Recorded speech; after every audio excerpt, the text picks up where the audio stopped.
வணக்கம்மா. நேத்தோட தொடர்ச்சிமா இது. தண்ணி எங்க போச்சுன்னு பாக்குறதுக்காக இந்த தொடர்ச்சி சொல்றேன். 5 மணிக்கு எழுந்துப்பேன். அதனால இங்க எப்படி கண்டுபிடிக்கிறதுக்காக நான் முன்னாடியே எழுந்துக்கினேன். எழுந்து என்ன பண்ணேன், எங்கள் வீட்டில் கதவு சந்தன் உட்காந்துட்டேன்.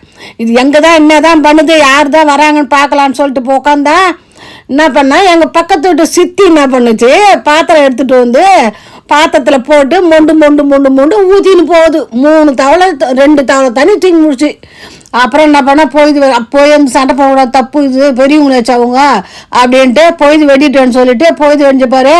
சித்தி இது மாதிரி பண்ணுறியே, அண்ணாட நான் இடுப்பு நோத்திக்கு அந்த ஊற்றுறேன், இது நியாயமா அப்படின்னு சிரிச்சுக்கினே கம்முன்னு வாய் முன்னு போயிடுது. சரி போனால் போகுது, என்ன பண்ணுறது, இது பண்ணிடுச்சு சொல்லிட்டு அதுக்கப்புறம் எடுக்காது. கொஞ்சம் நான் எடுக்கும், நிறைய எடுக்காது, அப்படியே பாதி இருக்கும். அது மட்டும் இல்லாமல் விறகு கட் பண்ணி வைப்பேன், அதையே எடுத்து போயிடும். அது கூட காமெடி பண்ணுற வேலையே எனக்கு சரியாக இருக்கும். எனக்கு எங்கள் சித்திக்கும் நிறைய இருக்குதுமா.